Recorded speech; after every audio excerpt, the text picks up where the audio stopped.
This is a relay project. Real Talk starts right now. Here's Ryan Jesperson.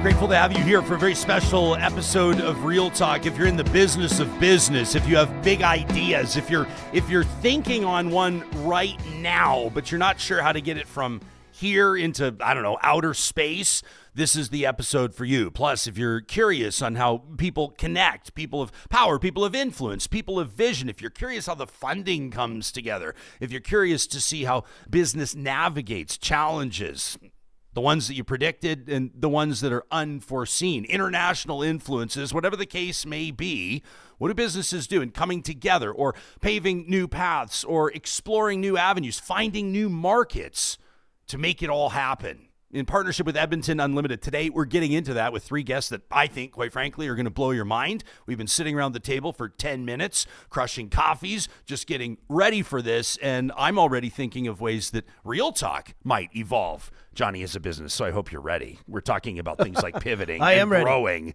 and breaking the mold. It's inspiring stuff. That's coming up. Plus, the nation's reviewing COVID after the roundtable. We're going to get into this and get into what some of you are saying right now about this tariff war between Canada under a new Prime Minister, Mark Carney. That's happening soon once he swears in, and the United States. All of this before we wrap this episode, which is all being made possible with the support of our friends at Business Career College. You know, they've been leaders in online financial training since the late 1990s. They've been around for a long time. And at Business Career College right now, they're launching their CDAA designation. That's the career. Everybody's talking about digital assets. Well, the Digital Asset Advisor program, this certification here, the CDAA, is where certified financial planners and senior financial professionals are going for their clients, in particular the next generation of clients.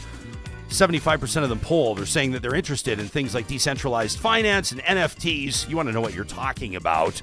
The CDAA course covers everything from the foundations of Bitcoin and the blockchain, how it actually works, to next-gen cryptocurrencies and strategies for advising clients. When you sign up today, when you invest in this move in your career at businesscareercollege.com, make sure you're using the promo code Ryan20. That'll knock 20% off your investment in the CDAA designation at businesscareercollege.com. Well, what a cool opportunity to welcome these three to the Real Talk studio. Chris Robson's the CEO and co-founder of Wyvern Incorporated. This is a space data company that provides hyperspectral images of Earth's orbit.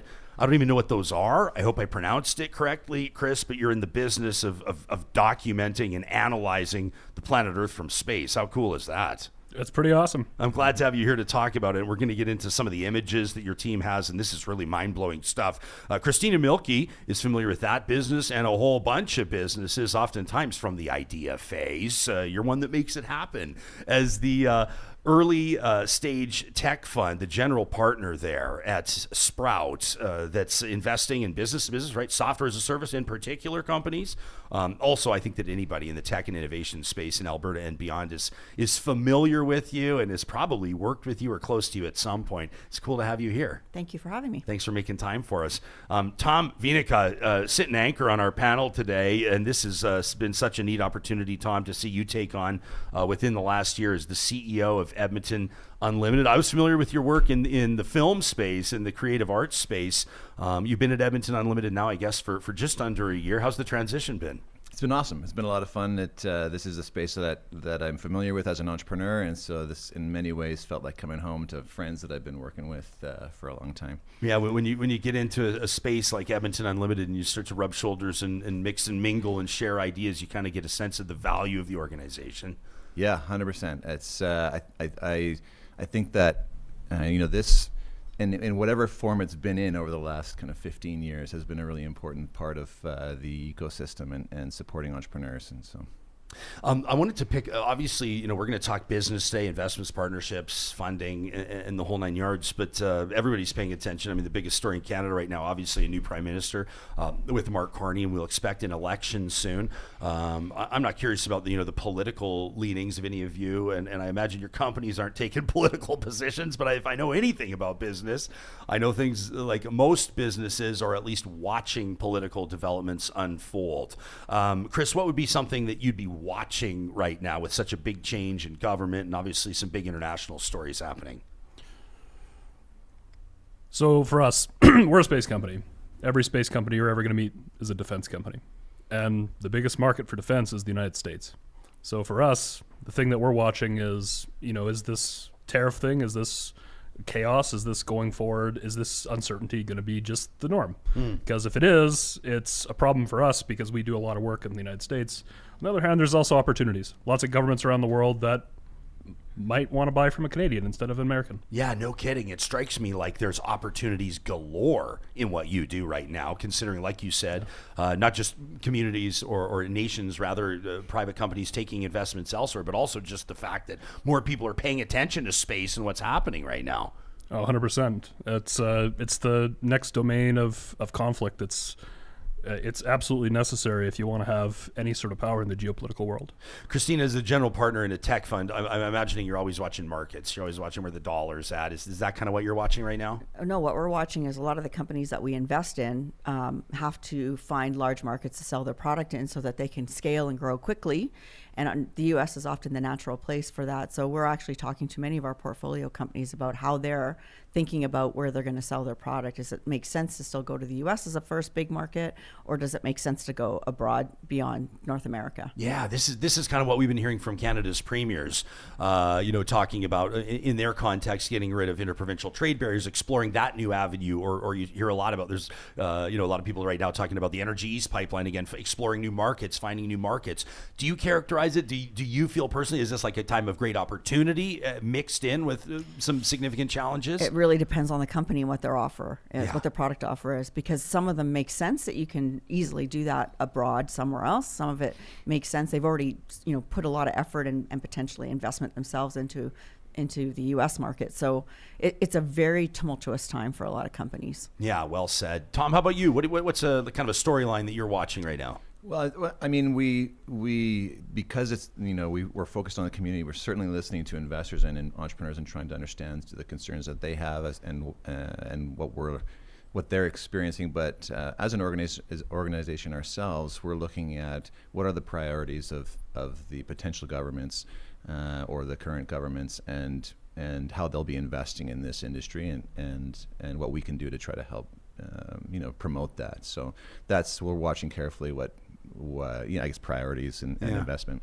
Do you get a sense like that we're in a day and age where it could even be municipal governments, but provincial governments, federal governments see this space as like not just tech, but like entrepreneurship in general as an area for some real growth? Like we talked to Karina Gould.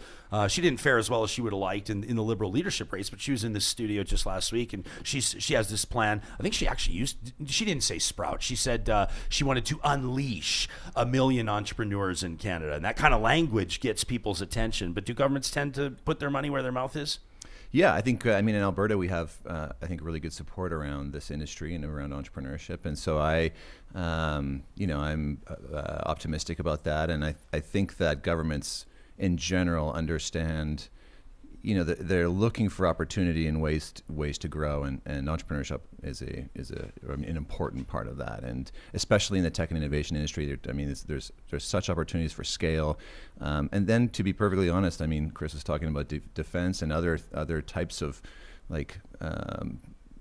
factors that drive their need to innovate and to help us move towards the future. And so you don't want to be, as an economy, you don't want to be left behind in old industries that aren't going to survive the changes that we see in technological changes. And so it is important to investing up front, and the governments have the opportunity to do that. I don't think that government is the only thing that does that. I think entrepreneurs is where that innovation happens. We support them and help them, but governments can help fuel that as well, for sure. Mm-hmm. How do you analyze, like, what's a healthy ecosystem for entrepreneurs when it comes to like seed funding, angel investors, all those types of things we hear, private investment, so to speak, and then sort of where government steps in. I know a lot of people, kind of their number one business perspective on government is like government should stay out of the way.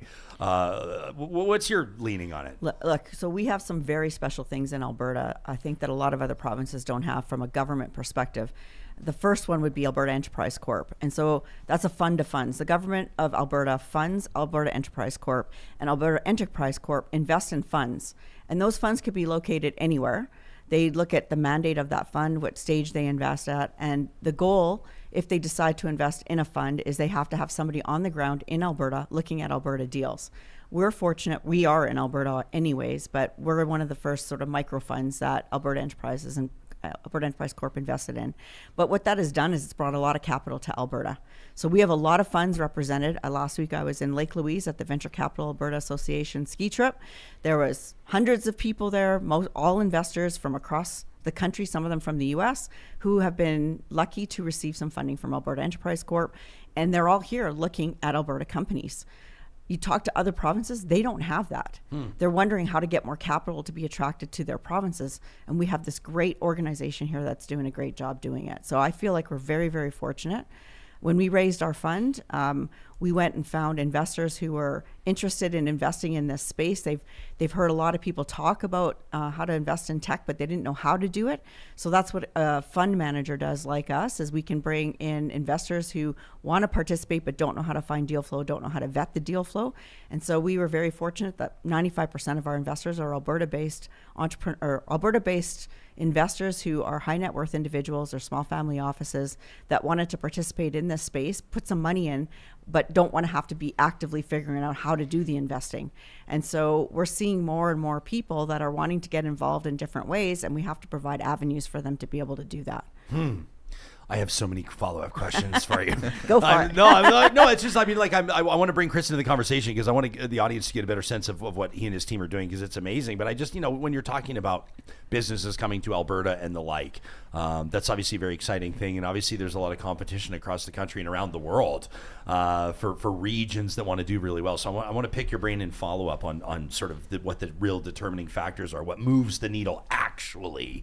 But Chris, I mean, your company, Wyvern's putting satellites into space, basically.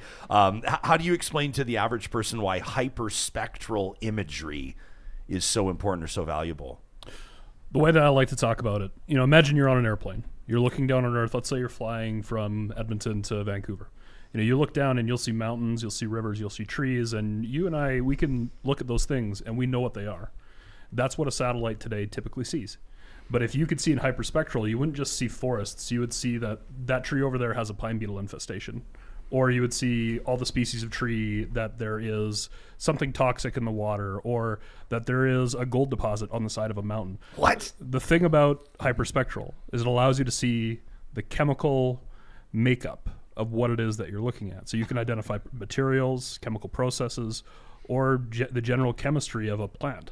So a great example of this with a customer we're currently working with, they're using our imagery to optimize the amount of fertilizer you need for wheat, and they're doing this all over the world, in Australia, in the United Kingdom, in Europe, and South America, hopefully North America here soon. And that's an example of using hyperspectral to say, okay, well, this plant does not have enough of this nutrient. So what do we need to do? What do we need to change on the field to get it to where it needs to be to give us the most food? That's what hyperspectral allows you to do. It gives you information and data about a subject that you and I just can't see with our eyes. This is blowing my mind. I know you're laughing at me because as soon as you said gold, I was like, "What?" you just see dollar signs. I'm just keeping it real. But like the applications are, I guess you'll just say use your imagination. The applications are absolutely amazing. I mean, if you just talk about Alberta, one of the things that you can do with our data is you can figure out where all the fuel is for a forest fire to grow and burn And we can do that very accurately because we can detect the species of tree from space. But you can also do other things like figure out how much moisture there is in a forest. Or, in the case of pine beetle detection, when we see a tree that's dying of pine beetle, it's usually after it's already died. The pine beetle's passed on. It's 50 miles away. Our imagery can see the pine beetle infestation before the tree has died. And so you can actually catch it at the source. So are we talking like one tree from space, or are you talking like a hectare of trees from space? So our resolution is, if you take a square and you put it on the ground, that's 1 pixel. Our 1 pixel on Earth for us is about 5 by 5 meters. So usually that will be one large tree or a couple small trees. Wow. Yeah. This is absolutely incredible. So how much of this is being, when you're saying we can do this, we could do this, what is happening now, and ultimately what stands in the way of this transforming the way that a million things are done? Oh, well, so first off, our satellites have only been operational since April 2024. So we just got started.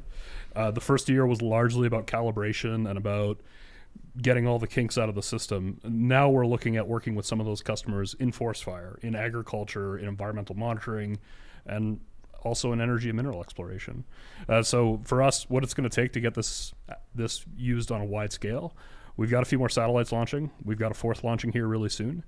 We want to put up a big constellation of them so that you could literally watch Earth breathe. Super rude question. How much does a satellite cost? How much does it cost to get a satellite into space? Well, if you're using SpaceX, which is really, they capture the majority of the market right now for launch. Yeah. It's so our satellites are about this big. So you're looking at like a shoebox size. You're looking at like a shoebox size. Probably costs you about $300,000 for launch. Okay. Yeah. It's actually lower than I thought, to be honest with you. Yeah. It's a lot more affordable to like go to that space includes these the days. cost of the satellite? No, the cost of the satellite is probably another $1 million. $1 million. Okay, so you're in for like $1.3 million. Yeah, still, but when you think about like buying a satellite, you don't think about $1 million. Usually you think about 50 million or 100 That's million. what I right? was thinking. Yeah. Especially with what they can do. Oh yeah, it's crazy what you can do from satellite now. This is blowing my mind. So what happened? So how long was it ago that Chris comes up to you, and how did this relationship start? Because you had an opportunity to advise on this a little bit. What stage were you in at? Well, so first of all, Chris and I have known each other pre this company. So he was a very young entrepreneur many years ago and used to come and listen to myself and another colleague of mine do what we call an Ask Me Anything, where founders could come and chat with us about any topic around being an entrepreneur. But then he started this company, and we got matched up in a program out of Edmonton Unlimited called Expert on Demand. And so Chris and one of his co-founders, which he has 3 of, but one of them named Curtis, we started working together. We had 100 hours to work together, funded by Expert on Demand. And at the time, Chris and his co-founder weren't even clear what they were going to be selling yet. I recall the days where they were down to like 2 weeks left of cash flow at one point, and they thought they were going to have to close up the company. Wow. And Chris and Curtis and I had to get down to brass tacks basically and go right back to the beginning and go through everything from scratch to figure out how do we get this company up and functioning. They did all the hard work. I just sat here and advised. So they are the hardworking entrepreneurs, not me. But a year later, they exited that particular program in much better shape and asked me to formally join as one of their advisors as well. So we've had a long-standing relationship. I really enjoy working with Chris. We talk on a variety of topics all the time. It can be anything from an HR-related topic to a business strategy topic, and luckily all supported originally by Edmonton Unlimited and one of their funded programs. This has got to be like these relationships. And for people that want to learn more, I mean, EdmontonUnlimited.com is where you can start, and we'll link to it in the show notes. But Tom, this is kind of like, I mean, as Chris is like blowing my mind here in real time, and I guarantee the audience as well. But like, are you hearing about stuff like this all the time? You're just like realizing that you're surrounded by these kind of visionaries, and then the folks that know how to make that happen from idea to reality. Yeah, I mean, this is without a doubt the most fun part of my my work is being able to. I mean, I got to go to Chris's place and hear all the details of what he's doing and working on, see some cool things, and I mean this is kind of the crux of what we do in Edmonton Unlimited, is try to bring people together, because these moments are the things that inspire people. Like, I feel it when I was at your place. I sat there and thought, I want to be an entrepreneur again. I've got this, hearing the story, it inspires you, it drives you, it makes you want to do things. And so that's a big part of what we do at Edmonton Unlimited, is try to bring people together. I mean, events like how you two came together, events how I came together with my co-founders when I was an entrepreneur. It's the coming together, the creating relationships, and the inspiration that comes from just listening to someone like Chris tell about what he's doing. And it could be, it doesn't have to be in space. All that's freaking cool that he is in space. But there's so many cool things so many cool entrepreneurs that we have here in town, and really amazing technology and innovation. So what, Kristina, for you, what makes a startup investment ready in your eyes? Because I bet Chris brings a lot of energy into a room. There's a lot of people who listen on the podcast. I'll just describe you have a smile that's like from ear to ear. You've bring a lot of energy, and I would imagine for a lot of business, you're investing in the person, but you also don't want to invest in a bad idea. So when is it investment ready? So that's a great question. So every fund has an investment thesis. So my fund, our investment thesis is B2B SaaS. So we actually aren't investors in Chris's company because he has hard tech. To do his so B2B, business to business, software as a service. Okay. Exactly. So we invest in early stage, and you're right, we are definitely making a big bet on the team. So if we look at an average of the kinds of things that we care about at the stage we invest in, there's not a lot of history that we can look at to determine whether this is a good bet or not. We have to do some market opportunity analysis. We have to spend some time with the founders to make sure that, one, they're coachable. Two, we think that they can execute on their strategy. Three, they can take feedback from either the market or from other folks around them and make changes when they need to, because they're so early stage. The chances of their original product idea going to market exactly that way is pretty low. We know they're going to have to pivot multiple times. So are they the team that can do that? And then third, we want to see some early stage traction in the form of some customer revenue. It helps de-risk the deal for early stage investors. It doesn't have to be a lot, but we want to see that they're solving a problem that people are willing to pay for.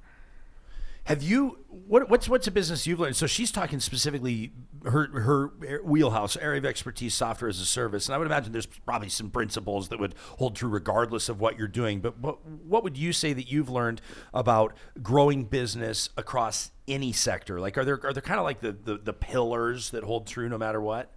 Yeah, I do think that there's a lot of common things across industries. I've worked in a bunch of different things. My resume is kind of this eclectic mess, I call it, of different things that make no sense together. And from that, I've learned a lot of the common things, but I also would say that when it comes to technology and innovation, there are some very unique things. And that is a big reason why Edmonton Unlimited exists, is to help address those specific needs of when you're doing something so innovative and different that you're simultaneously creating a product and a market for it, or you're dealing with IP, or you're doing all kinds of really unique things that we want to be able to help address. And there's a huge prize for doing that. That's, I think, why governments see the opportunity investing in this, and why we see it is that there's really big upside to those unique and nuanced problems, and we hope to help with that. Are you people want to know, are you looking for investors right now? Always looking to talk to folks. So how do you you're not publicly traded? No, we're not. not. Tell us a bit about, can you tell me a bit about the hustle? Oh my I'm just gosh. fascinated. Like, tell me the story. You ask any entrepreneur the story of the hustle, and people will be able to relate or not. I don't know. We'll see. Oh man, that's that is a deep topic, my friend. The hustle of raising capital, or the hustle of operating the business? The whole thing, of the grind. People, yeah, fair point. Because people come up to me all the time. They say, "How's Real Talk?" I say, "It's going amazing. The audience is amazing. We're 30,000 subscribers on YouTube. Let's go." And then they go like, "How's it going?" And I'm like, "It is a grind." The truth is, it is a grind. Tell me about it through your eyes. I mean, it is a grind. Every single day is a grind. There's always a new problem that comes up. But on the other hand, you get better at dealing with the grind. And even though it gets harder, you get better at doing it. I like to think about it like when I was in university, first year of engineering, the rumor around all the first years was, first year is the hardest. All the fourth years say that the fourth year is the easiest. And that's not true at all. The fourth year was the hardest. It's just you got really good at doing it. It's sort of the same thing with entrepreneurship. I would say that it's constantly dealing with fires and putting them out, trying your best to pivot when you need to pivot, and recognizing that you need to pivot, trying to prioritize, and also trying to constantly learn, because it's a learning curve that because I've never done this before, every single day is this really steep learning curve, and you just got to go up it and deal with it. I love it. Thanks for taking the question. I know some people don't want the spotlight on that angle of it, but I just like there's people, I guarantee that there's people that are going to specifically listen to this podcast or watch us on YouTube for that insight, because that's like where they're at. You know what I mean? The reality is it's hard. Like, I mean, Kristina mentioned that we were like 2 weeks away from running out of cash. That's happened multiple times because of different. It's a secret, though.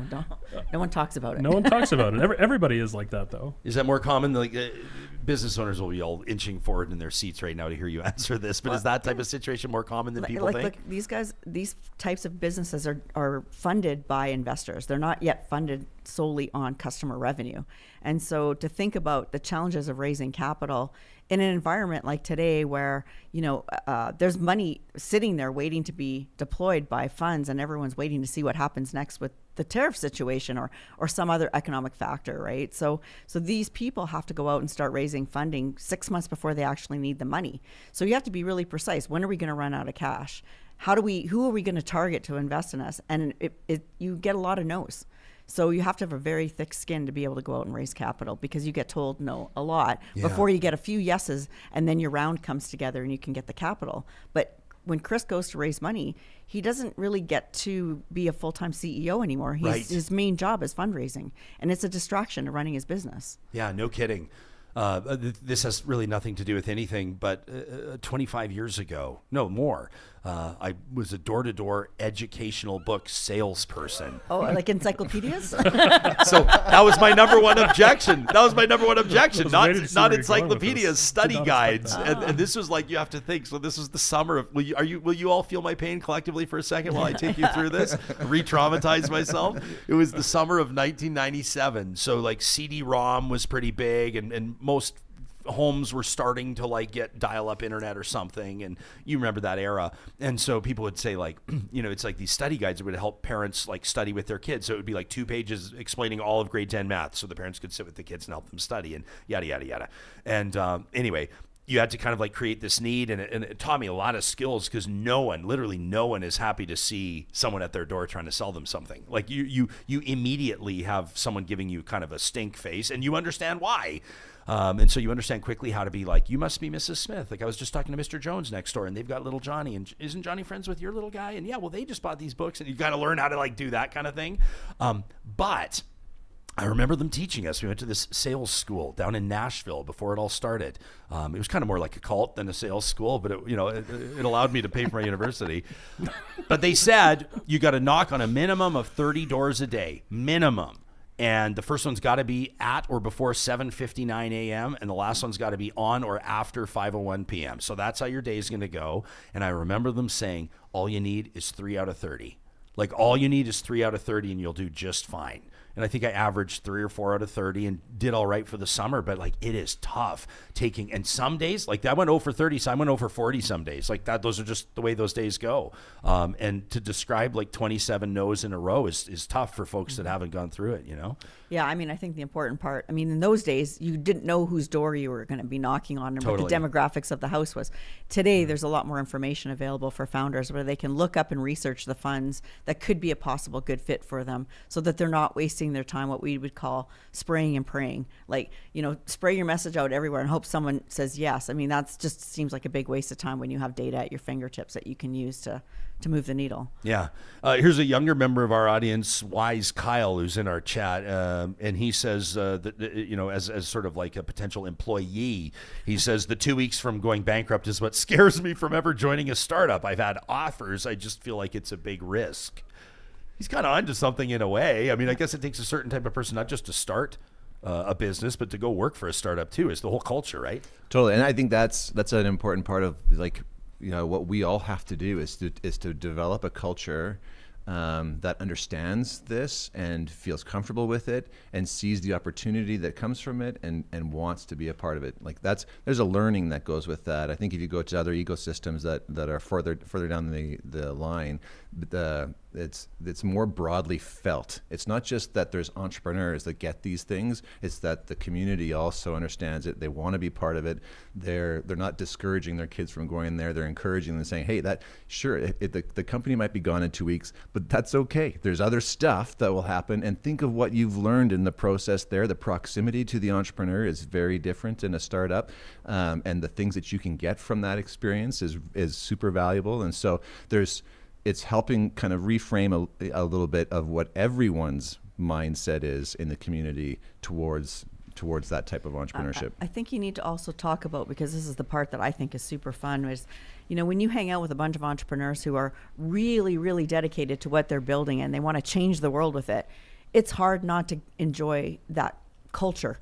It's hard not to want to hang out with these people. They're super smart, very tenacious, and you feel hopeful because these people are going to do something that's going to impact the world in a better way. And so for me, I feel like I have the best job in the world because I get to hang out with these people all the time. I love that. We're talking to that's Kristina Milke that's hanging out with us, and you can check out more about what she does. I want to ask you in just a second about investing in Alberta and just some specific stuff, your observations just about this part of Canada. But at sproutfund.vc, and then of course Chris Robson, his amazing stuff with Wyvern. Great, man. I know it just seems like I'm blowing smoke all day long here, but it's just I don't get to talk to a lot of people that work in space. But just even the website, wyvern.space, has like some of the coolest stuff out there. Reveal the invisible truth of planet Earth. And then your team shares all these hyperspectral images that are just so neat.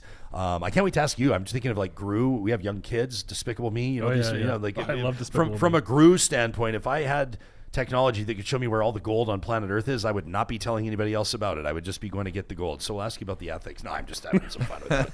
And of course, Tom Viinikka is hanging out with us, the CEO of Edmonton Unlimited, and you can learn more about what his team's doing at edmontonunlimited.com. More on that in just a quick second. But we want to put a campaign on your radar that's really important. The city of Edmonton, and in particular, our friends at Edmonton International, are really keen. The airport is on making a bold push for a non-stop flight to London, England. I'm on their website right now at flyeia.com, and you can see right there under the What's Happening link that YEG Wants London campaign. You can learn more by checking it out, or you can just go directly to yegwantslondon.com.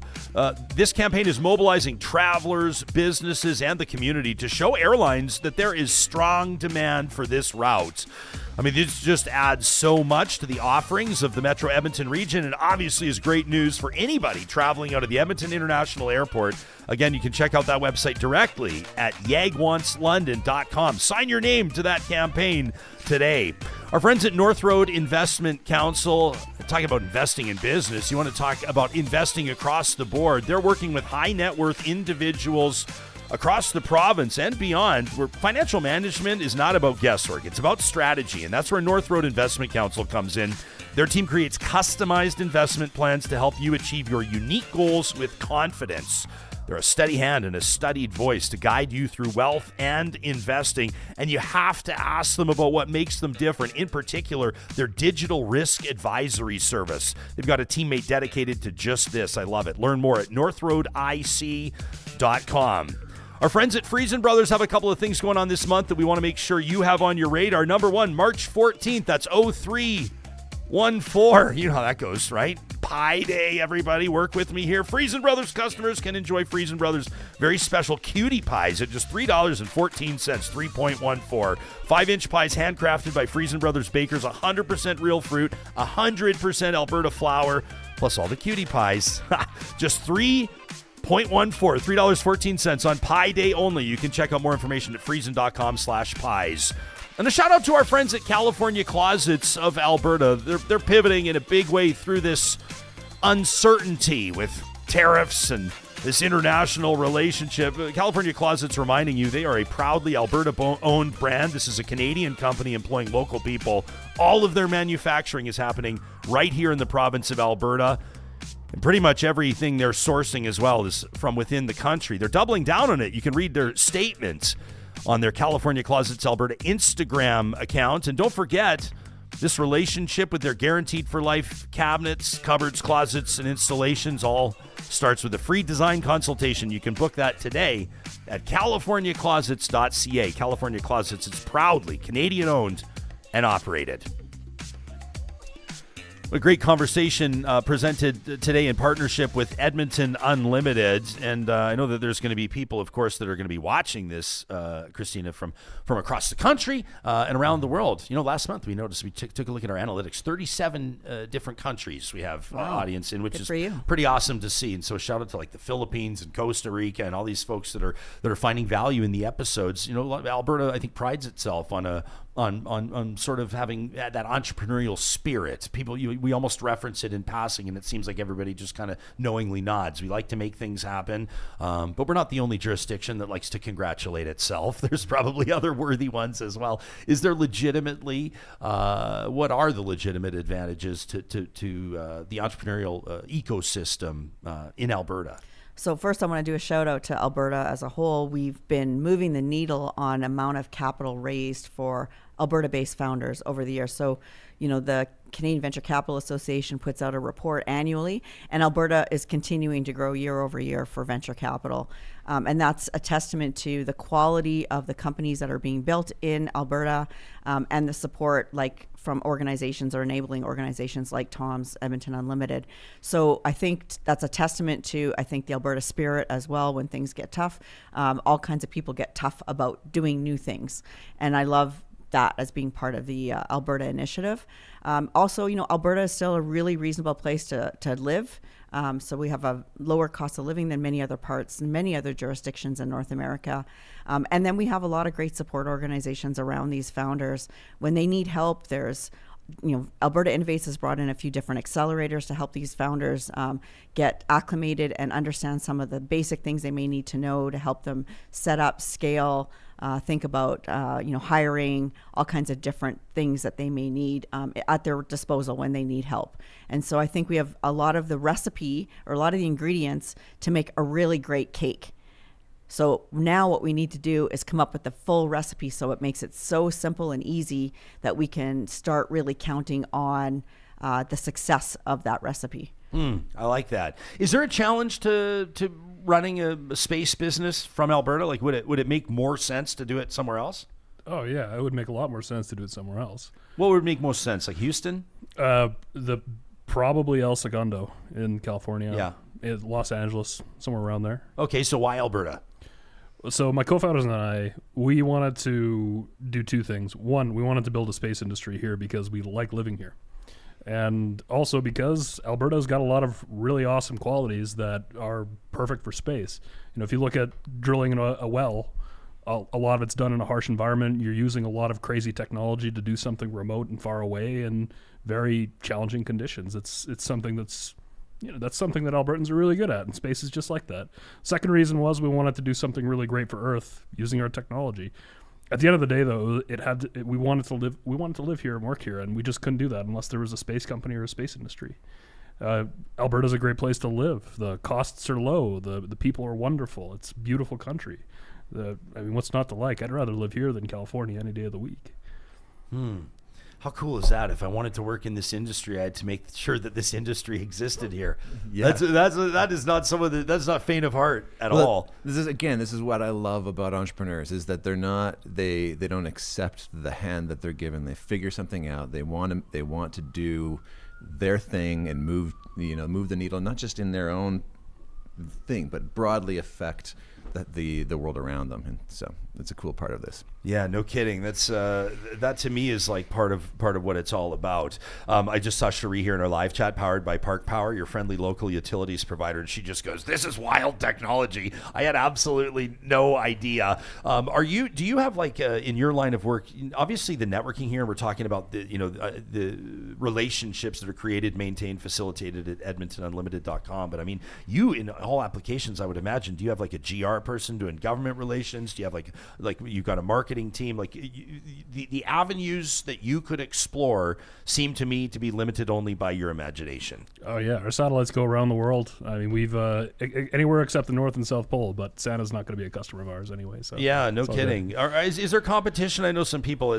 People have. Anytime you invoke SpaceX and Elon Musk, it's kind of fun. Obviously he's probably the most famous person on planet Earth right now and has a huge role in this White House. I know Jeff Bezos was looking to be in that business. How many players are there? Talk to us about the future of, what do you call it? Space transport, space transportation?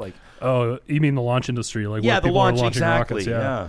Well, so lots of opportunity there right now, because right now SpaceX is obviously they're the market. They have the monopoly on the market. They're the leader. Yeah. Monopoly. Yeah. Okay. Oh yeah. So right now it's really SpaceX, and then there's another company called Rocket Lab, which is also really awesome. There's a number of there's like 150 launch companies out there that are trying to launch something, and there's even a few here in Canada. Folks like Reaction Dynamics and Nordspace. It's the really exciting thing about it is that there's this whole industry that will eventually be built in low Earth orbit.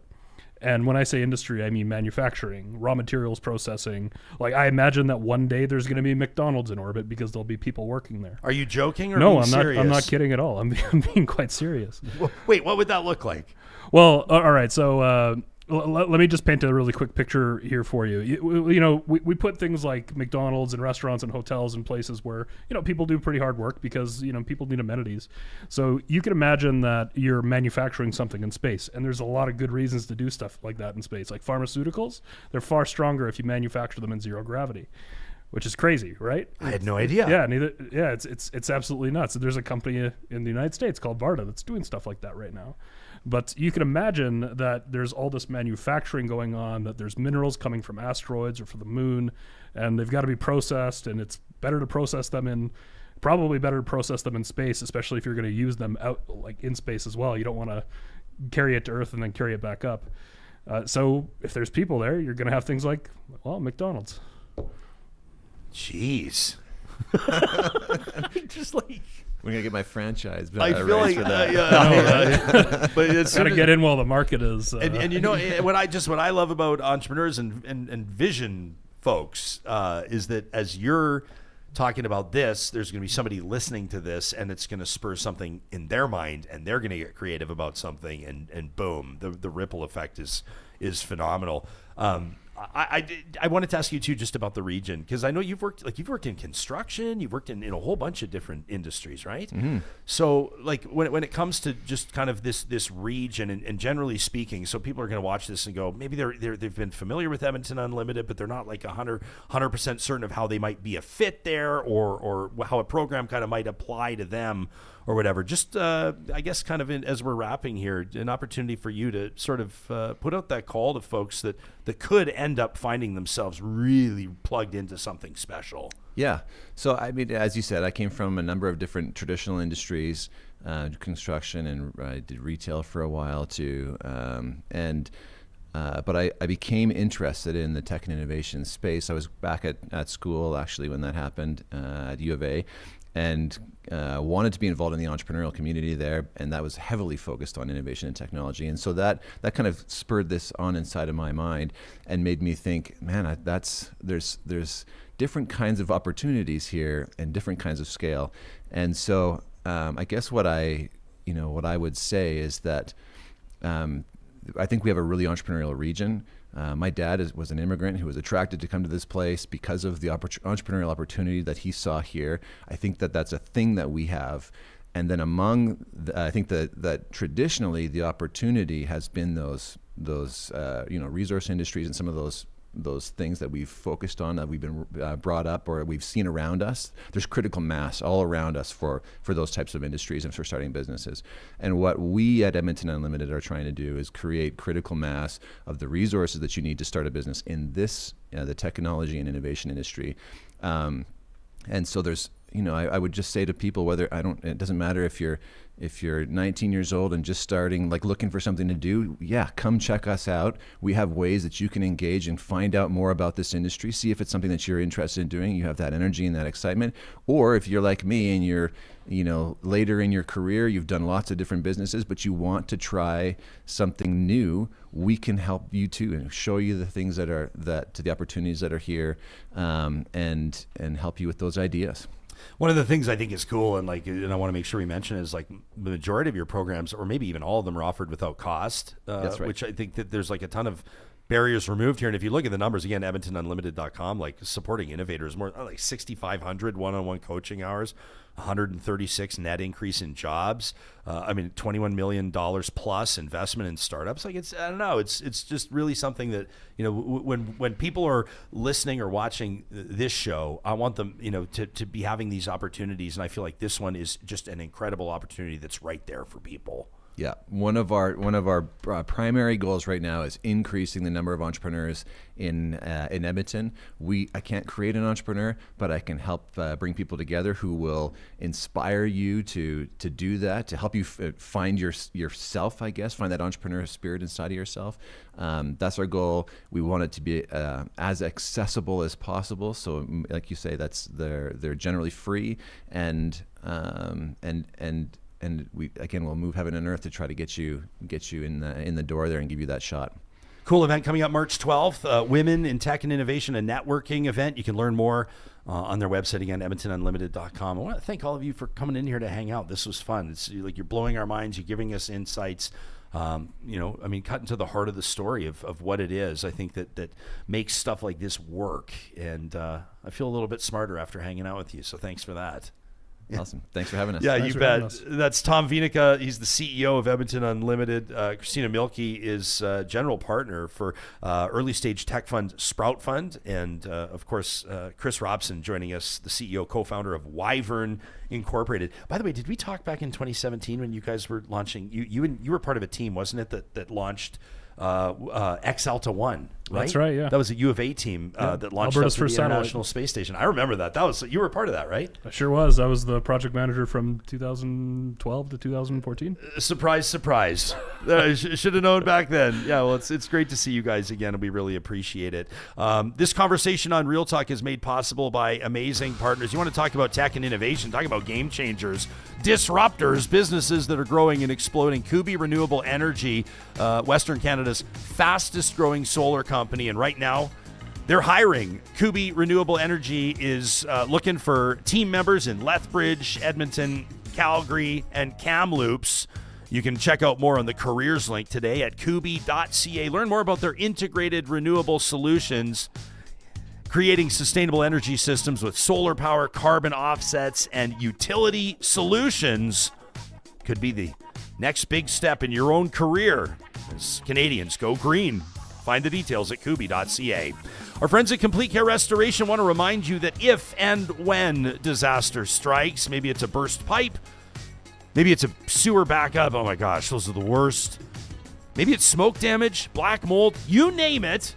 They've seen it over their 25 years of restoring property and rebuilding peace of mind. They've got professional property restoration services. They'll deal directly with your insurance company so you don't have to deal with it. And of course, they're going to be getting you back in your space, whether that's your home or office, ASAP. This is a company that was built out of a garage, my friends, 25 years later. Just unbelievable. CompleteCareRestoration.ca. And I'm so excited for what's coming up on the 17th of March. That's our night. We're going to be attending the comedy night in support of UCAN Youth Services. And they've got them going from the 10th to the 12th and the 17th through the 19th at Starlight Casino and at the Comic Strip. We're going to have so much fun. Johnny, I was telling you, we're going to be auctioning off a live auction, lunch with me, and a Real Talk studio tour. So if you're there the night of the 17th, be ready to get off your wallet, my friends, in support of UCAN Youth Services.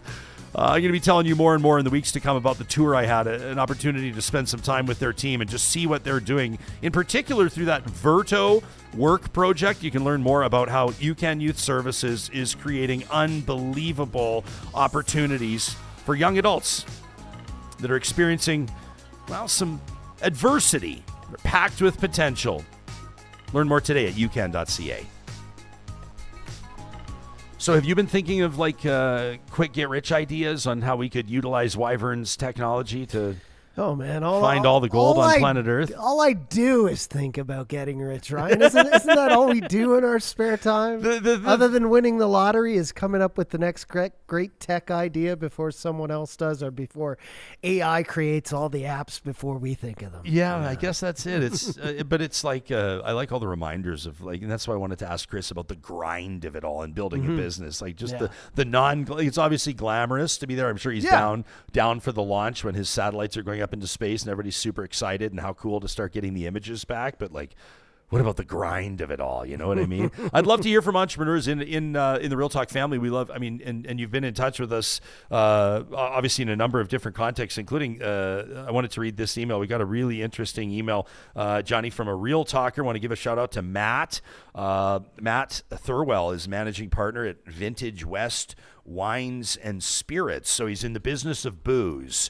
And I feel like our perspective, I feel like our perspective on stories is enriched by, hearing from members of this audience that are directly impacted by government policy or whatever the case may be. And that's Matt on this one. And it's an interesting angle because I'll read it and I'll let you all decide. I want to get into the live chat powered by Park Power on this and pick your brain, Johnny. So Matt writes in, obviously we've seen American liquor off the shelves and then back on the shelves and then off the shelves and then on the shelves and off the shelves as Trump is like, the tariffs are paused, the tariffs are on, the tariffs are paused. And it's getting a little bit annoying. My personal perspective on this is leave all the American booze off the shelves until this thing sorts itself out. Like, let's quit being reactionary. Let's be proactive and assertive, right? It's not actually gone yet, though. I was looking into this. So anything that is on the shelves will stay on the shelves. But there'll be no new stuff coming in. In some situations and in some jurisdictions, right? Like maybe in Ontario, Ford's Ontario, it's gone. Manitoba, but here in Alberta, gone. You can still walk in, but there's no new stuff coming in. Exactly. And how do people feel about this? Like number one, okay, to talk this out, number one, I think it's a little bit weird to take things, I mean, especially Alberta, the way Alberta's wired. We want like freedom of choice. We want like barriers removed. Look at how we treat our liquor stores. Look at Alberta has kind of been that, like the more private model. Big conversation to be had about auto insurance. We've had it before. We'll have it again. My point is, Alberta is a jurisdiction where, consumer choice is a driving force. And so I know that there's a lot of people, and I'll get into this email, that feel like it's not a government should be doing that. They're taking, there's like bourbon drinkers are really upset right now. On the flip side, I think that this is Team Canada right now. Elbows up. What the fuck, everybody? The States is messing with us. Donald Trump's messing with us. And we got to get on board. And if you have to like tap into your bourbon reserves or drink bourbon that was made in Alberta at Big Rig, by the way, or Rig Hand Distillery, by the way, Rig Hand Distillery using Jesperson corn for their bourbon. I'm not sure if you knew that, Johnny. But folks right now are starting to, look at different things, different levers that are being pulled to resonate with the Oval Office, right? Daniel Smith's been all about this. Don't use oil and gas as a pawn and whatever, right? So Matt reaches out and he says, I want to make sure that you and Real Talkers are aware of the situation that Alberta agent importers are currently facing. He says the AGLC, so that's Alberta Gaming, Liquor, and Cannabis, he says without consultation to industry, put a hold on all U.S. alcohol beverage products that are being stored at the Connect warehouse in St. Albert. This Connect warehouse, by the way, is apparently a wild place. If you can imagine, like all the booze in the province going through this one warehouse. He says Alberta is a unique distribution model where agents own the inventory, not the provincial liquor monopolies. So like that's the case like LCBO in Ontario, right? Or SAQ, MBLL like in Manitoba, SLGA just east of us in Saskatchewan. He says, and the Atlantic jurisdictions. He says we also own our inventory in BC, but the BC government made the right decision, says Matt, in allowing for existing inventory to sell through before stopping further importation and sale of the U.S. red state products. In other words, you can sell what you have, but you can't bring in more for now. Matt says these goods are fully owned, bought, and paid for by Alberta-based agencies, employing hundreds of people and making a significant contribution to Alberta's tax revenue. These are privately held assets that the Alberta government has no legal right to freeze. Matt says we've reached out multiple times to the minister in charge of Alberta Services and Red Tape Reduction. That's Dale Nally, by the way, says who oversees the AGLC with no response as of the time we're writing you, Ryan. He says our company and many industry agencies preparing to start legal action against the Alberta government to have inventory released for sale. He says, now this could have all been avoided with industry consultation, but the minister has decided to go silent thus far. And Matt says he'll make himself available for an interview on Real Talk if we so choose. Kind of an interesting situation. And I'm curious to know how Real Talkers feel about this. Like, number one, these are privately held assets. And he's saying we're sitting on this, and obviously no business wants to be sitting on assets for sale without an opportunity to sell them, to create the cash flow, et cetera, obvious reasons.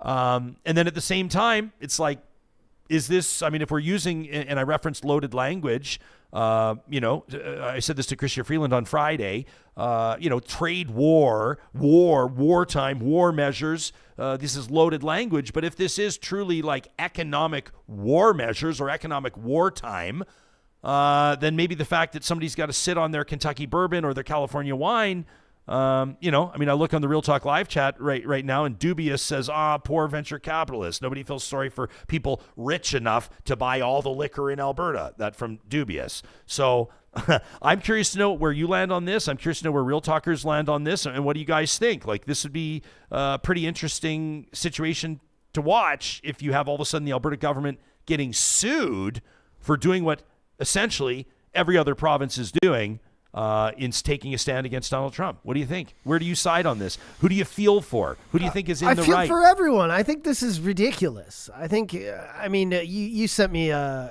I think you shared something yesterday on Facebook that I saw like 5 minutes earlier.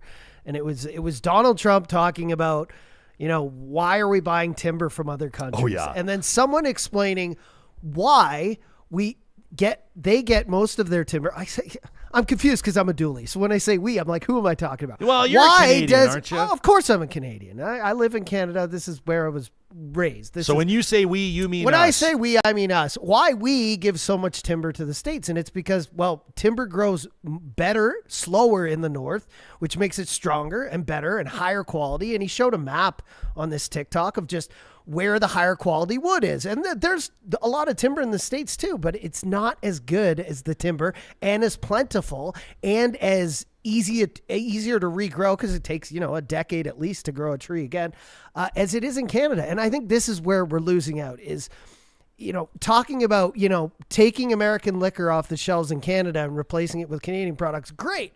But man, a Kentucky bourbon is my bourbon. You know what I mean? Yeah, sure. And Canadian timber is the best and most plentiful timber that the States is going to get. All we're doing here is preventing ourselves from not only getting access to the most abundant resources, but we're getting not the shittier end of the stick. I'm not saying that Canadian whiskeys and bourbon aren't good as well, but if you have something you like, if you have a quality product that you have in your business establishment or wood you're using in a home, that guy was also talking about how, all these homes in the States, they're more expensive now and they're built with more, I want to say the word shitty, but lesser quality woods. So everyone's getting the shitty end of the stick in this trade, and I hate saying war. We're just getting less quality products or less abundance of it. But I want to support Canadian products, of course, but I think what you just said was perfect there, the freedom to choose. Everyone has the product they enjoy the best or that they prefer, and we're just limiting everyone's access to that. And I think everyone said this before, and we all know this. No one's winning in this tariff war. No one's winning. When Rob Ford, out in Ontario puts a 25% tariff on electricity, people in the States are hurting. When Donald Trump puts tariffs on our imports and exports, we're all hurting. I don't see how anyone's gaining from this. And go look at the stock markets. I mean, as a financial guy, I don't see Donald Trump sitting at home and watching the stock ticker and seeing the NASDAQ down and the S&P down and seeing Tesla down and seeing everything down. Who is this helping? I mean, our guest said it, Doug Griffiths. This is helping no one. Yeah, I mean, Reuters is reporting right now as we're speaking, Trump to hike tariffs on Canada metals to 50%. Jesus. So, markets are down at open right now. I'm not going to start getting into market analysis. We will all be dumber if I start giving you market analysis. But I don't know. I mean, these are electricity tariffs that the president says that he's responding to. Trump saying literally as we're talking. So as we're doing this show, this is happening. This is a report on Reuters. Heather Timmons is the journalist, posted 9 minutes ago. Canada's electricity tariffs expected to hit 1.5 million U.S. homes. So what is that? Like one in every, what is there in the United States? Like 330 million people, something like that? A lot. But I think 1.5 million will get anybody's attention. And Trump says that these electricity tariffs are the reason he's raising the tariffs on Canadian metal imports. Because this is Doug Ford putting a 25% tariff on electricity. Good for him. Exported to American states on Monday in retaliation for Trump's tariffs. This is going to be homes in Michigan, Minnesota, and New York, Detroit, which kind of sucks. yeah. I've got friends in Michigan and Minnesota. They're good folks, good people. But this is the surcharge. It'll cost about $400,000 daily. Meantime, Britain says it will not impose its own tariffs in response to American tariffs on steel and aluminum. That as of the day we're making this episode. Britain says it's continuing to engage with the states to secure an exemption. So that's a little bit of a different approach there. But I do agree with you. Like nobody's winning cheering in this on. Short term. That's for sure. If Nobody's cheering this on. Well, I do see people cheering this on, and I see people saying Canada strong, and I see people cheering when Rob Ford does these things. And in my mind, I don't do that at all. Maybe that's because I'm a dually and I think of exactly what you just said. I think of people in Michigan and Detroit and New York. I think of a family whose electricity becomes scarce or goes up in price, and I don't cheer that at all. I don't think any of what's going on right now is helping families who are dealing with inflation, who are dealing with cost of living, who are denied access to appropriate health care. All these things cost money, and as all these tariffs come in, everything gets more expensive and more scarce and harder to get, and prices go up, and families hurt. And that's all I see when I see these numbers. I don't think yay Canada or the States is moving a chess piece. I think somebody's taking $50 off their grocery bill. Somebody's eating Kraft dinner for a week. Johnny Infamous, everybody. Taking a look at the live chat, powered by Park Power. Ken says, you mean the Alberta government did something without consulting those who it affects? Shocking. I get, if you want to take the shot at the government, I will say this, though, I don't know. I mean, I guess, listen, I'm not going to try to carry water for government not consulting with people. That's a tough look. That's not my point.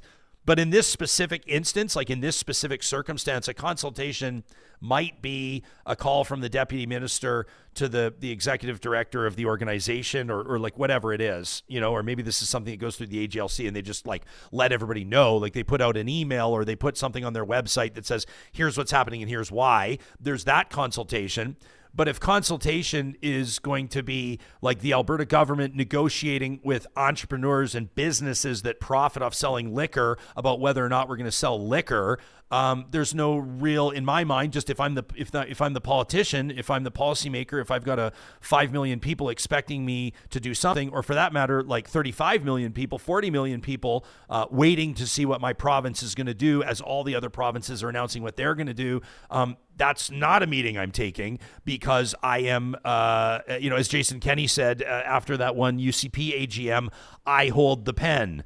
Like if I'm the premier and we're deciding and I'm deciding with my cabinet, and I'm not talking about, it could be Danielle Smith, it could be Rachel Notley, it could be Nad Nenshi, it could be whoever. It doesn't matter who the premier is. Here's the fact.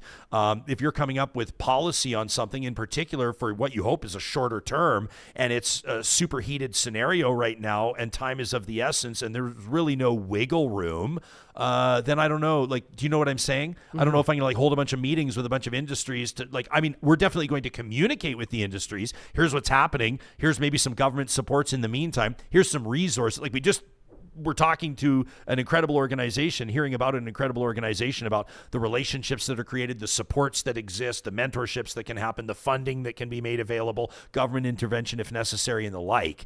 I'm not saying the government is off the hook, but I'm not saying that there is room for negotiating when the government needs to drop the hammer on policy. It's got to happen. So that would be kind of my position on the consultation, I guess, but maybe you disagree and that's totally fine. Ben Demon Hunter wonders, so like is wine from California getting a pass? I mean, I know that they're trying to target the red states. They want like Kentucky stings, right? Bourbon stinks because it's Kentucky. There's the joke about tariffs on orange juice, that sort of a thing. But I mean, maybe you just go like right now it's U.S. Canada, right? We didn't go easy on, I'm trying to think of like who on the American, like who's from California. They've got some great players from, obviously from the hockey states, but it is. If it's USA versus Canada, it's USA versus Canada. So I don't know. Maybe California wine, I guess it should. Don't you think? It's American booze, right? Yeah. We're not going to start getting this nitty gritty specific, are Well, we? Like, if you want to get nitty gritty, are we trying to be You cute? might think that California is a blue state, so like maybe like Kentucky's not, right? I so mean, I get it. but that would be what I would think. I think but it's yeah. U.S. versus Canada right now. That's what It I is, feel like yeah. it is. You know what I mean? Tracy says if you read and paid attention to anything, you knew the trade war was coming. She says, I don't feel sorry for these businesses. I don't know if we're in the business of sympathy here or feeling sorry for businesses. I think when businesses struggle and they employ people and they contribute to the economy, that's something we want to pay attention to. But I'll take your point. Like, the businesses have had some time to pivot or to try to find ways to pivot. That doesn't mean it's easy, right? Which definitely doesn't mean it's easy. I mean, like the joke last week, we addressed this on the show the other day, Donald Trump saying he wants, well, what do you want? Well, by April 4th, I want I want auto manufacturers to be manufacturing in the United States. By April 4th? It's impossible. What are you talking about? Yeah. Like you say, everyone's seen that interview with the American guy. You were the one talking about it on the show, standing in front of the truck or the vehicle that had just gone up $12,000. And he's like, we can't build a $4 billion manufacturing plant in 3 weeks. Right? Cassandra writes in response to the email I read. She says this guy needs to get on Team Canada. And if he does, I'm sure he'll have plenty of opportunities when we bring the U.S. to its economic knees. That from Cassandra. I like that. Ms. Katie says, quite frankly, I want American products off the shelves. Vamp Fashion says not selling through the Yankee booze is the stupidest thing Alberta has ever done. That's saying something, Vamp. I'm not sure about that, but take your point. Says we need to let their tariffs hurt them, not hurt us. That from Vamp Fashions. Yeah. Another thing like Trump keeps talking about is unemployment. We need to bring jobs back to America. Like, man, unemployment is not bad in the States right now. It's at 4%. In 2020, it was at 15% almost with, everything going on with COVID. But bring jobs back to the States. Like these manufacturing jobs or jobs where, like he's talking about, we should make everything in America. We should make our own clothes. We should do all this. Like, people don't want to do those jobs. Yeah. People in America want tech jobs. They want jobs that they can support their family off of, that have good benefits. They don't want to do these jobs that he's trying to bring back to America. They just don't. Yeah, fair. Don says not selling the American booze is the smartest thing we can do. He says, don't buy nothing made down there. We have our own supply. That from Don. There are some great Canadian whiskeys that are coming out. By the way, this isn't going to happen this isn't going on for like 3 years. I didn't say I don't drink. No, I know. I'm not listening. I'm just reading comments. For me, I'm a Kentucky bourbon hits the spot. Yeah, sure. 100%. I'm not even saying brand names because, yeah, we're in a trade war. So. Yeah, we are. Captain Coy, I don't know what this means, but says, is this real talk? I feel like my voice isn't being heard. Can anyone verify this for me? We hear you, Captain Coy. Bring your hot takes. Dwayne wonders if I have any relatives in the United States, and if so, how do they feel about this? I do. I have a lot of relatives in the United States. I shared with you guys, I know I shared with you that they lost, my aunt and uncle lost their home in the Altadena wildfire. They think it sucks. It's brutal. But my relatives in the States don't speak for 350 million people, but they're mortified at the state of the relationship, and they have a direct and where are they? Connection to Canada. They love Canada. There's a lot of them, but the Altadena, Majority. Pasadena, Glendale, Santa Monica. See, mine are in Louisiana, Paducah, Kentucky. So they're. Yeah, we've they're USA strong. We've got relatives in San Antonio and parts of Texas, and I haven't talked to them about it. Maybe because I'm afraid of what they might say. I don't know. 100%. Who knows? There's certain relationships in my life I don't need polluted by politics. Some of them I'm just happy knowing. Like I don't need to know how my second cousin voted. I don't need to know. I don't know. Yeah. Yeah. Hey, and then Les has given us a perspective check. Les, shout out for the $5 in the super chat. Thanks for that, buddy. He says, Jespo, let me lend you a power. Here's just a perspective check in life. He says, let me lend you a power wheelchair for a month. And after that, have a show about wheelchair accessibility. A curb is the Grand Canyon. I hear you, Les. I'll never forget that show that we did with Bean Gill and her co-stars on that CBC Gem series, and just a community of people using chairs. It was just a fascinating episode, and you can find that in our archives on the YouTube and the YouTube channel and on podcast. Ms. B says, I don't know who anybody, this is in our live chat, powered by our friends at Park Power, says, I don't know anybody who's actually cheering this on because none of us want to be here. 100% Ms. B says, but we are here, and it is the only response that will actually work to respond exactly as Doug Ford is, to blame Trump. And is it Maylin? Says, in response to Britain taking a different tone here, not imposing the counter tariffs, says, well, they're not threatening Britain's sovereignty. And that's also a fair point. Mm-hmm. I think it's like resonating in Canada. It's not so much like, I mean, people care about tariffs, obviously. It obviously affects the economy. It affects business. It affects the price of goods. It affects the cost of living, of course, obviously. Mm-hmm.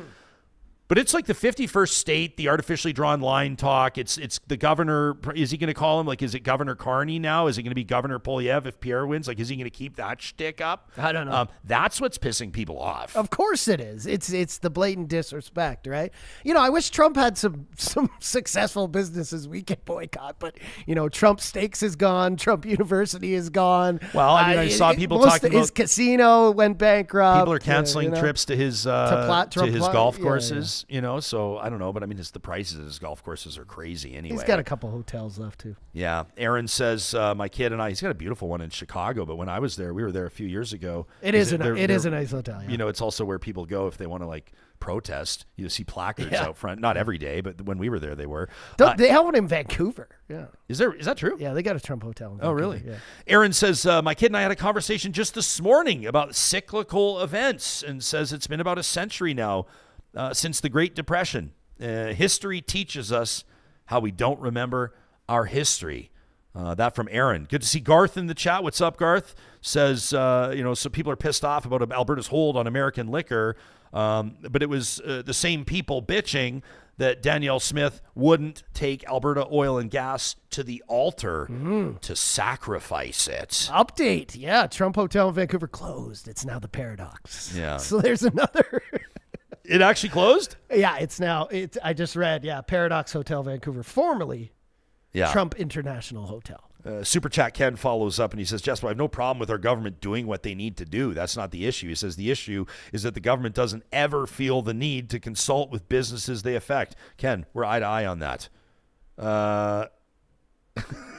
Aaron, meantime, says American whiskey is like cyanide. I don't know about that. We've got enough of it here. Are we had our what was our Canadian tribute cocktail the other day, Johnny, for our happy hour here at Real Talk? I think we had Canadian Club whiskey with Canada Dry Ginger Ale. Isn't that what we had? Yeah, little maple syrup topping on the rim. Little maple syrup topping. So there you go. And then I just also wanted to give a shout out to those of you. I did see you in the chat earlier, and I just wanted to mention you, those of you that were commenting on our exclusive interview yesterday with Scott Sinclair, the MLA out of Lesser Slave Lake. He was saying some wild things. Basically that, and this is, by the way, like for those of you that haven't heard, like Scott is like a conservative, like a UCP MLA that spoke out against the budget, said he was going to vote against the budget, didn't vote against it because they haven't voted yet. Premier's office basically gave him an ultimatum that was like, sign here kind of idea. I'm paraphrasing. I'm sort of summing up the situation casually. But they wanted him to basically get on board publicly and otherwise and say he would vote for the budget. And I think that there was also, were you reading between the lines yesterday? I think that there was also some like, you're going to eat a little crow. Like you're going to kind of, these are Jesperson's words, but like you're going to kind of kiss the ring. Like you're going to kind of kneel down and remind yourself and everybody else. Do you want to watch the short? Of where you are in the pecking order? Yeah. Well, let's tee this up because I think like keep talking. The story is really this like is the worst of both worlds budget. It's difficult to go it's actually a pretty remarkable story because this is a guy that speaks out against the budget. Now, yes, there are politicos, commentators, politicians, constituency association presidents and others that have written into the show. We've heard from a bunch of you. We've got some interesting phone calls since this interview aired from some pretty high profile people, obviously. And a lot of you are arguing that MLA Sinclair, this is a matter of confidence, and he was going to vote against the budget, and that is the type of thing that can bring a government down. I mean, it's being a little, it's not inaccurate in that it's a matter of confidence, because it's a confidence vote. But this is not a vote that would be broken by one person, but it's the optics. So they're standing by that position. It's the optics. And he refused to apologize by Friday. He refused to commit to voting for the budget Friday. And so he's out, voted out, and not just by the premier, voted out by his caucus colleagues. In other words, all the other conservative MLAs. Basically, pack your shit. That's kind of what they told him. And he came on here exclusively. This is his first interview since getting kicked out of the party, and he did not hold back. This is the worst of both worlds budget. It's difficult to go inside the House and criticize Justin Trudeau for recklessly spending Canadians' money and forgetting about Alberta. Scott Sinclair describing this 2025 budget as at best disappointing, at worst unacceptable. Because of this statement, he was voted out of caucus. I was hoping to spark a conversation, but I have not voted on the budget yet. And it's also important to note that one vote would not topple government. You speak in caucus, try to make your voice heard. One of the really shocking items for me was learning that we're going to be running multiple year deficits. There's certain things that people expect from us as a conservative party. Being responsible with their money is what wins this election. I certainly voiced my opinion on that call. We're caught in between where we're still not going to do enough in healthcare and education. We're out of control with our spending. If you look at where we were 5 years ago, around 50 billion, now we're looking at 80 billion. It's difficult to go inside the House and criticize Justin Trudeau for recklessly spending Canadians' money and forgetting about Alberta when a lot of people from Northern Alberta feel the same way about Southern Alberta, where we're forgotten about. It's not equitable. Wow. So there you have it. The conservative MLA, now an independent out of Lesser Slave Lake, in particular talking about there's kind of two things. If you want to say, well, what would he like to take out of the budget and what would he like to reallocate? He doesn't love that the government's spending over $100 million to help Edmonton get rid of the Coliseum, to knock down, what was formerly known as Northlands Coliseum. Yeah, I thought that could have been repurposed too. Yeah, well, and it's not even just that it doesn't need to be knocked down or that there's not more opportunity with another development there, but I think it's also like, do you need to do it right now? Yeah. The city of Edmonton's on the hook for it. They're spending like millions of dollars annually because you can't just like let the pipes freeze and burst. 100%. Like there's some basic maintenance. I don't know exactly what, but the numbers are not insignificant. So there's that, but it's also like, does Edmonton, now this is where our friends at like the Downtown Business Association and the mayor's office and everybody else is going to be going, what the fuck are you talking about? But sure. Edmonton did pretty well in this budget. Yeah. Edmonton really did pretty well in this budget, relatively speaking. And so I understand why there's a bit of salt in the wound for people in Slave Lake, that Highway 88. I've been on it before, but I don't drive it every day. They're talking about it in the same language that folks in Fort McMurray used to talk about Highway 63, which is like, it's dangerous. There's fatalities on it all the time. A lot of that is because of the decay of the infrastructure and the need to invest in this major route that serves an important Alberta community. So like, let's get serious about fixing it.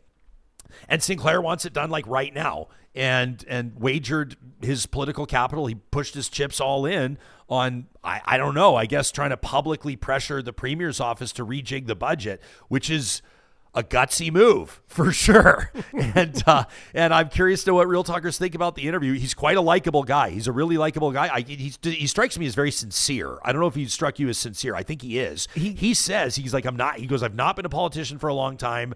Like, he acknowledges that. And I asked him, you have to watch the interview, but I asked him, I said, was this maybe a bit of a rookie move? Like, would you take it back kind of thing? The fact he even spoke up, like how many people on the right or wrong side of the aisle, stand up and say this budget is horrible, when they're supposed to. And that's what he did. And he did not mince words. I mean, you heard in that short. Talking about he Trudeau. Said, this is the worst. This is, the worst of both worlds budget. This is the worst of both worlds. This is hypocritical, but at the same time, you've got all these people out there who are screaming about freedom of speech. This is the worst form of suppressing it is, 48 hours later, have the guy lose his job. And now, what does he do? We were talking about yesterday. Well, he wants to remain in politics. Now he's an independent, but you're putting your boot on someone's neck. Their voice is smaller now. What he can do to help his community and his people who elected him and are now they're screwed too. Yeah, it's a really bad situation. Like what you're saying is like Lesser Slave Lake's kind of on the out right now because their MLA is like so out what of happens government. now? So listen. I mean, and another thing, and I saw some of you saying in the chat, like, how about this from Kenzie, who says I don't really agree with him, but I still liked him. I love that. I love that you say that. Sincere. He's a likable guy. I'm not sure I agree with the move that he made because it's just like it's like a nuclear response. It's, of course, I mean, I guess maybe I think he's a little surprised that he got kicked out maybe. And so there's that. It could all work out in the end for him. You never know. Like, I've heard from Real Talkers in Slave Lake. Some of you don't want your names used. That's fine. But like, I know who some of you are, and it's a very unique and interesting and wonderful community. I've had a chance to be up there several times, including in the summer. It is unbelievable up there in the summer. Yeah. And they're like, don't underestimate the popularity of Scott Sinclair. Don't underestimate his ability to get reelected as an independent, which could be really interesting to see. It's really tough to get elected as an independent, even if you're the incumbent. But I wouldn't rule it out. And there's not an election anytime soon, so that's not the point. But perhaps he will continue. I mean, and you hope that there's a maturity. You hope that the government still has that it doesn't have everything to do with like punishing the MLA. Do you know what I mean? And inflicting punishment on people, especially when you're talking about safety and highway infrastructure.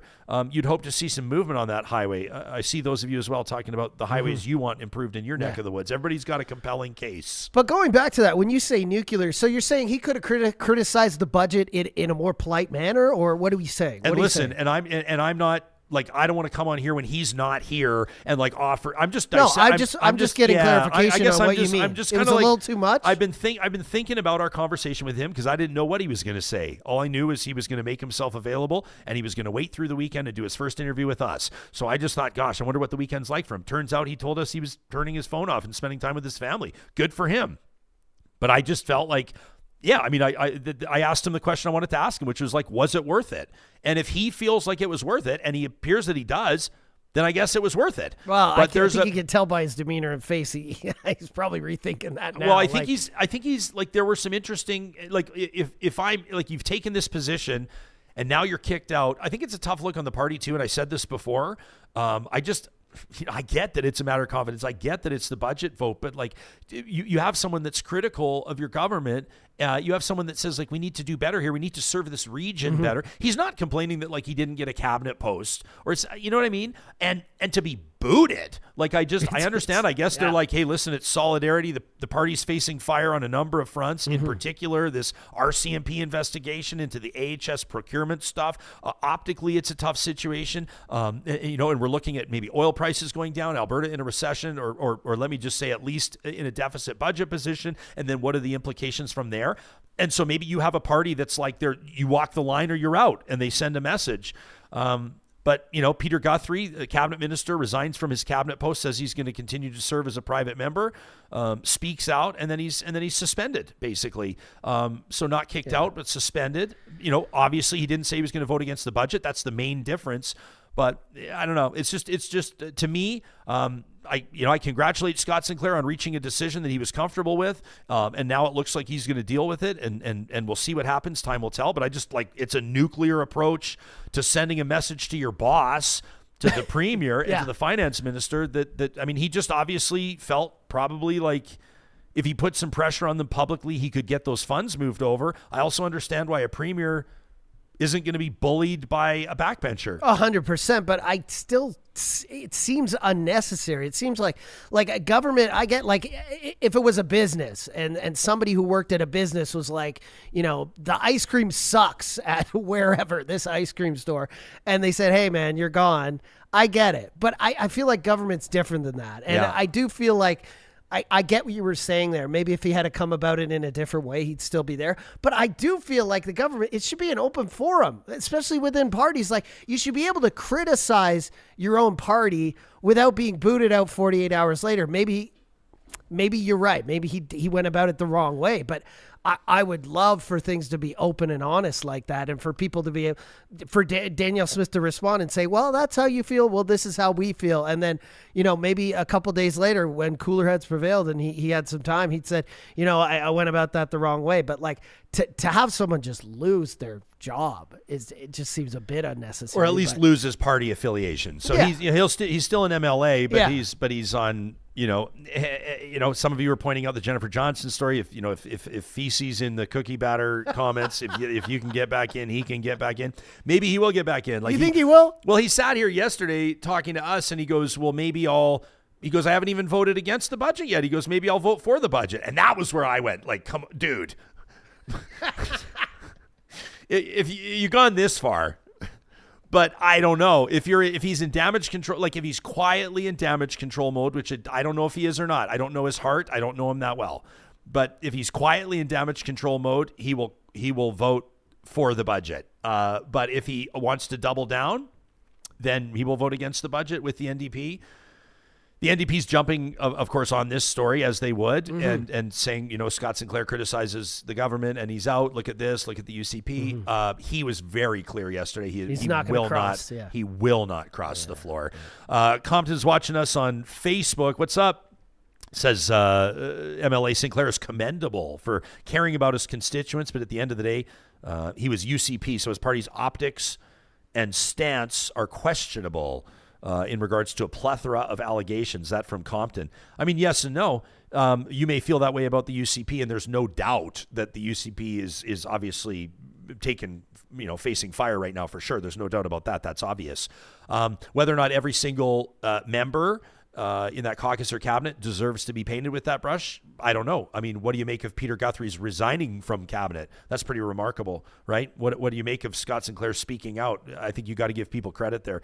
People gave Chrystia Freeland credit. Obviously not enough Liberal members. An absolute walloping. I hate to put it that way, but that's the fact, with Mark Corney at 86%, obviously winning that. And we'll see what that means moving forward. It's going to be a big next couple of weeks, and we're excited to tell you what we're going to be doing and covering the next federal election. A couple of big partnerships to announce. Alberta Ganger says on the highway improvements with 88, she says it sucks, but there's a lot of higher use highways that need to be upgraded. And then sneaks in a cheap shot. Says, damn, Ryan was selling book store to door in 97. That's the year I was born. Alberta Ganger says, that's the year I was born. I love it. All right. We've already been dated on this show. But man, you're rifling off all the topics we still need to get to. And we're still trying to, like today, bring positive aspects to the show. It's so hard. And we haven't even talked about, I'm sure you saw this story, like this cargo ship that collided with an oil tanker in the North Sea. Sailors missing, jet fuel leaking into the ocean. It's just like the world's going to hell in a handbasket, and we're ripping all the benefits. No, I'm just kidding. That was a bad joke. But you know what I mean? It's like we wake up every day and shit is hitting the fan. Yeah. And it's hard to come to work, but it's also like you have to be grateful that we have so much content and things to talk about. But it's a lot of doom and gloom. Yeah. It's a lot of doom and gloom. It is. And we're about right now on our show rundown supposed to launch into a COVID review. Thanks, John. Hey, Jespo, before we get into the COVID review, should we talk about the tanker collision that's leaking chemicals and fuel and fire, and there's a missing crew member in the Baltic Sea and the North Sea? Well, the COVID review's kind of interesting. We don't have to get to it. It's just an interesting feature that I thought was out. The Globe and Mail's done a big feature on it. Well, we can just mention it. We don't have to. But it's just interesting. If you subscribe to the Globe like we do, I encourage you to support journalism where it exists, especially the best.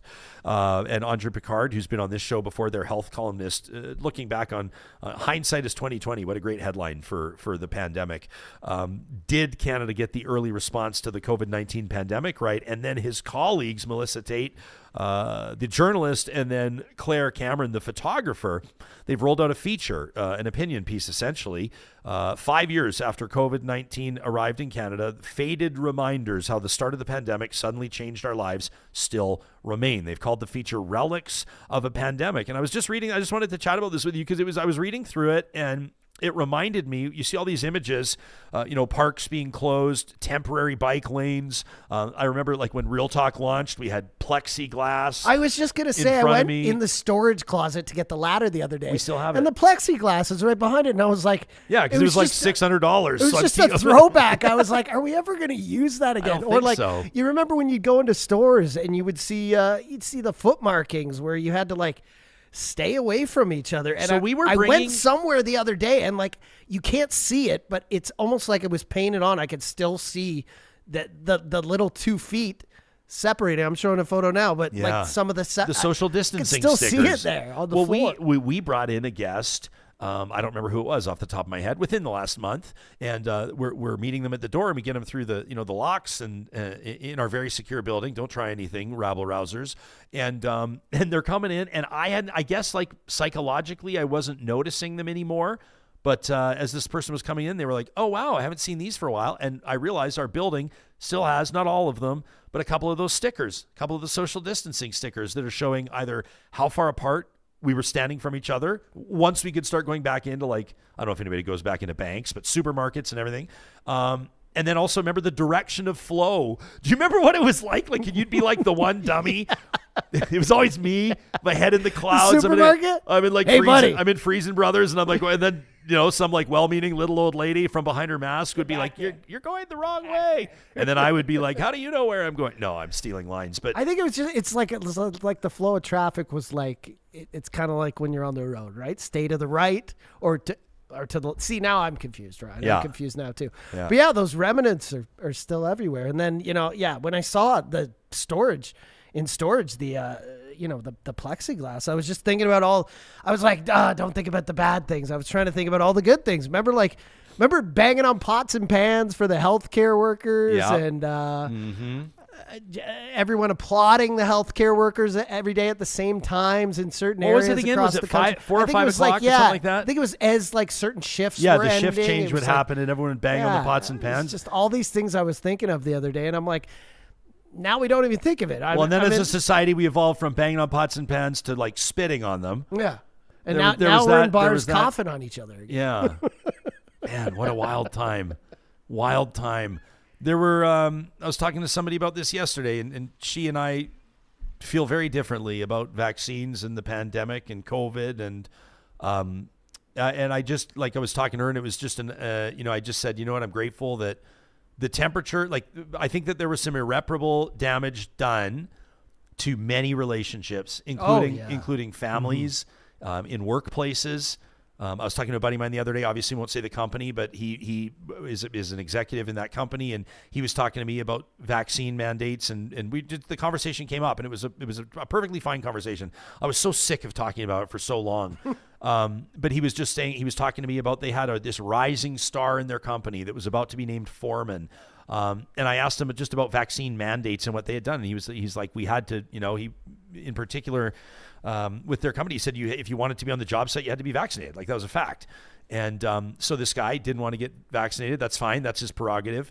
But he said like he kind of went scorched earth about the whole thing. And he said ultimately like he's not working with us anymore. He's not at the company anymore. And this was a guy that was in line for a big, huge promotion. And I know that there's a lot of those stories, stories of people that probably this past Christmas, like Christmas 2024, weren't with their loved ones, probably people that watched the Super Bowl with a new crew, and I'm not saying that's everybody, but it's interesting in these look backs. And I mean, credit to the Globe for doing this one, and it got us talking. And I don't know, some of those relationships have healed, I'm sure, and some of them never will. And yeah, it's just a wild time. Yeah.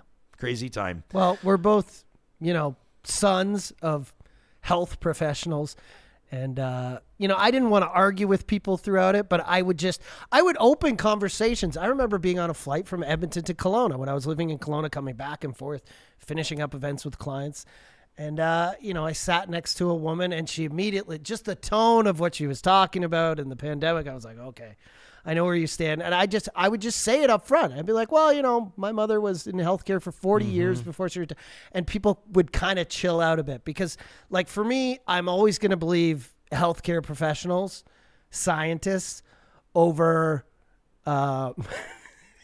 healing circle moms and Oh, now you're just I'm not going to insult people, but you know what I mean. Like, I'm always going to, You're going to trust scientists over Jenny McCarthy. Is that what you're saying? But like, I knew way more about health and sex education and everything just because I grew up in a household with a health professional. And I was grateful for it my whole life.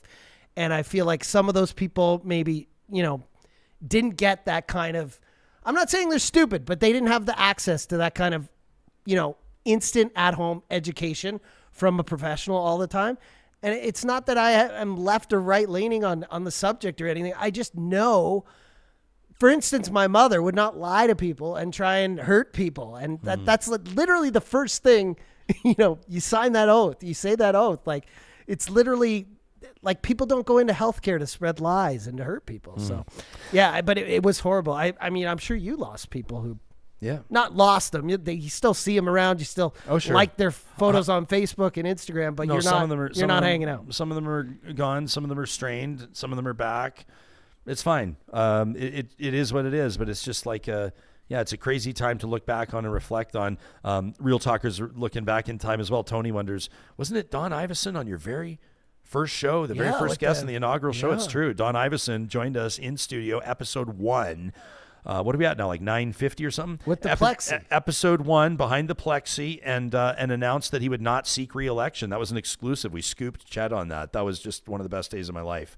A great show, and I'll always be grateful to Mayor Iverson for doing that. Yeah, I mean, a lot of you were saying, who is it? Like Tracy says, hang on to the plexiglass. Bird flu is coming. Some of you are talking about grocery stores that still have Tony, your husband, got yelled at when he didn't follow the arrows at a grocery store. And Tracy says some grocery stores still have plexiglass in front of the cashiers, and I'm sure they appreciate it just for regular viruses and spitty talkers. 100%. And isn't it like, I don't know, I don't go to like a lot of, but you go to like a Sunday buffet.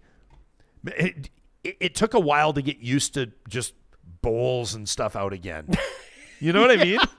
Like there was kind of this moment, I guess it was, and it was like when people started having folks back in their homes and everything. And yes, this is getting back to normal, but like having just a huge bowl of Doritos or like a huge sizzling thing, or like a simmering thing of chili where you go in and just get the spoon and, and lean over the other stuff to get it. And it's some of the stuff you can't unlearn. No. Like, the fact that people pass joints around right now, they'll drink from the same water bottle. Like for a while, that was like, can you imagine? Right? You drink from the same water bottle as someone? I'm just saying. Well, I guess hockey. Maybe. Well, I was playing hockey the other day. A guy forgot his water bottle, asked if he could take a squeeze out of mine. I was like, yeah, sure. But deep down inside, I was like, shit. Yeah. For me, I guess it's fine. I don't play recreational sports regularly. I wouldn't, but like, I don't know if I'd take a swig of someone's water. Ken says buffets have always been so gross. I mean, if you actually think about it, which I try not to do. You know what the COVID did, though? It taught me how to wash my hands. Like, now I go to the bathroom, I wash my hands for like 30 seconds. Do you sing happy birthday Before twice? I would just, literally, I'll show the people what I would do. I go, water over it. Like, 4 seconds. Now I'm like, I'm in there. At least you're washing your hands, I'm in there dude. scrubbing. I'm in there scrubbing. At least you're washing your hands. Not everybody does. I didn't know you needed the whole 30. I know that people don't want to talk about this. People do not want to talk about what percentage of folks do not wash their hands after using the washroom. What do you mean? Well, and I think it's more men than women. I bet you if you polled people honest. Actually, you know what? You can't poll them honestly, and I'm not suggesting we put cameras in bathrooms. But I bet you if you had a way. Well, we see it at the hockey game. Like if I'm at a hockey game, nobody watches. 50 people in the nobody, bathroom, like, and everyone's lined up at the sink. Maybe I won't wash my hands. 100%. 100%. Yeah, it's wild. Can't unlearn that stuff. Send us your reflections. We're always curious to know what we're talking about. No, I'm not saying a positive reflection. I'm just saying, as you reflect on what we're talking about, let us know where your head's at. To talk at RyanJesperson.com. COVID reflections. And now, can you imagine? Just to ruin your day. Here we are. I appreciate it. And you know what? Hey, I'm just going to say this. I'm not going to jump back into this. There's an interesting debate happening right now in our live chat, powered by Park Power. And let me just say this. Either side on what you're talking about now, whether it's vaccines or social distancing or people missing their grandma's funeral, which is also a thing, you're probably not going to change each other's minds today, but I am so proud and so grateful that there's a talk show with an amazing audience that shows up with people across the political spectrum with different ideologies and convictions that meet in the middle to hash this stuff out. We love you guys. And before we wrap, as we wrap, I just wanted to let you know that registration is now open for the Real Talk Golf Classic. We can't wait. Thursday, the 19th of June at the Ranch Golf and Country Club. Go to ryanjesperson.com. Under the events link, you'll find the Real Talk Golf Classic. That's where you can register your foursome, presented proudly by our friends at CWB Wealth. That's Thursday, June 19th at the Ranch Golf and Country Club in support of the Real Talk Julie Rohr Scholarship. We need golfers, volunteers, and sponsors, and we hope to see you there. Talk soon.